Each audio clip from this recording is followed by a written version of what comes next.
Hi, Teryl here with TerylLoy.com. I want to show you today diamond cross hatching. I am a big fan of diamond cross hatching. It just has an elegant look and I enjoy it so much. So much that I made a tool for it. Traditionally, we always used our rulers, and our rulers had the 60-inch etch line on there that we could use to line up and get that angle right. Well, I always inevitably drifted my ruler and had trouble staying on the angle. So this tool is our 60-degree angle. I call it the diamond tool. But here's your 60 degrees. You never have to worry about it now. And I'm going to show you how quickly I actually cross-hatch this little block and how quickly I'll do this one here with you. What made this key are these horizontal lines.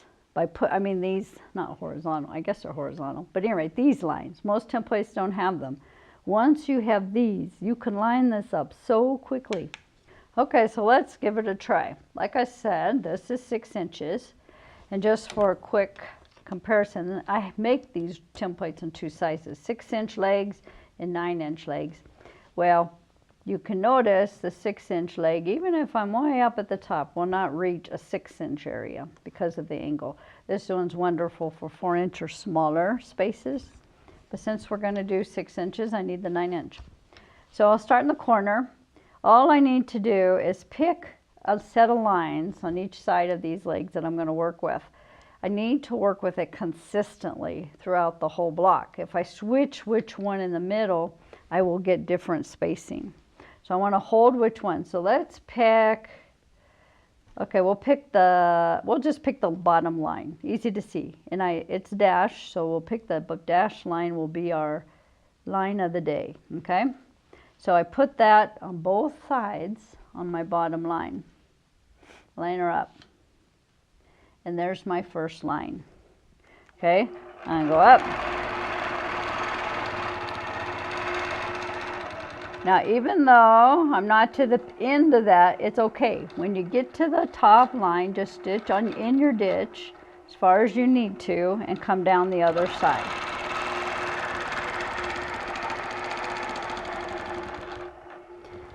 So now I'm going to stitch in my ditch down as far as I need to until this line lines up on my previous stitching. See this etch line right there?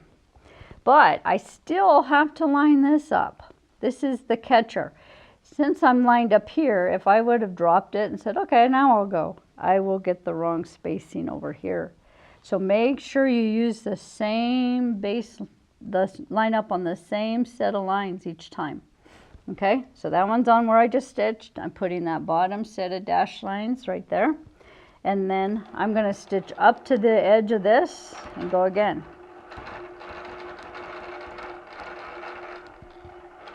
Okay, here I am. I'm trying to keep my hand where I'm not in your way.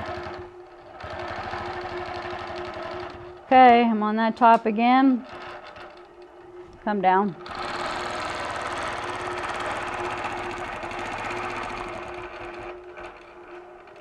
Come across.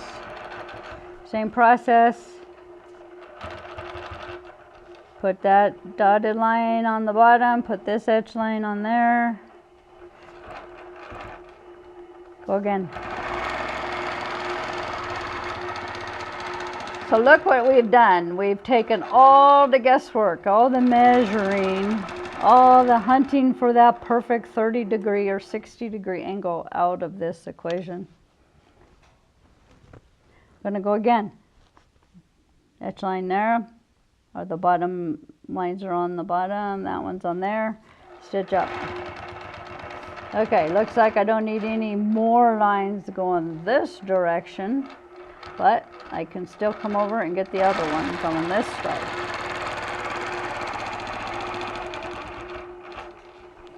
Okay, so now I have a choice. I could go ahead and finish these out. Doesn't really matter what order you choose to do this in. I'm lined up. Now, since I'm only going to work on 1/2 of the ruler, obviously I'm not going to quilt any lines over here, you don't have to worry about this so much when you're only working on 1/2 of the ruler. But I'll still line it up on the bottom anyway, even though I have a little more latitude now. Another line. I don't know if I'll fit another one in or not. Let's see. Yep, I will. Lined up. See, right now it doesn't matter really which one I'm lined up on to do that last little one. So now we got to come back the other way. So I'm just going to work this way. I'm going to put this edge line on my previous line, still line up on that bottom dash line.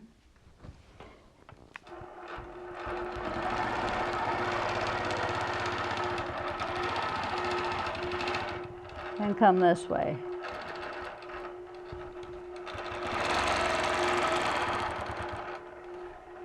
Repeat that process. Put that line on there. Line up on those bottom dashes. Put that little guy in there. And come down.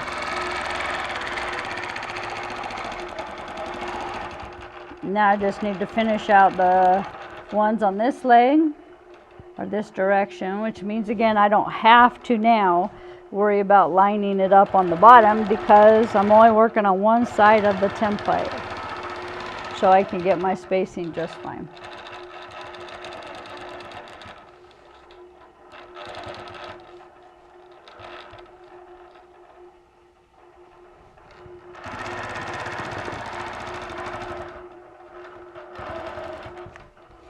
And there we have it.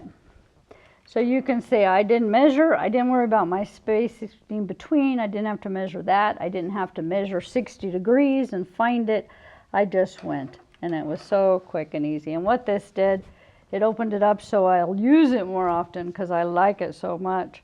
Here's an example where I did it and I doubled it. I did it once like we just did, and then I just came back and put in second lines.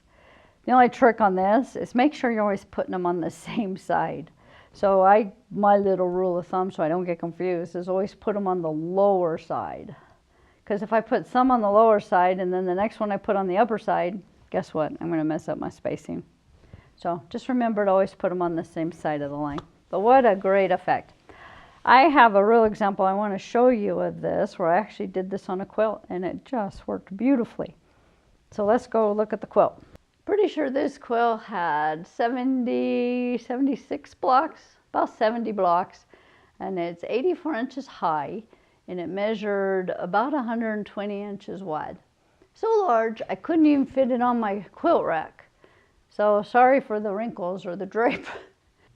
This Christmas quilt is so special to me. These blocks each were given to me by members of our quilt guild years ago when I served as the president of the guild.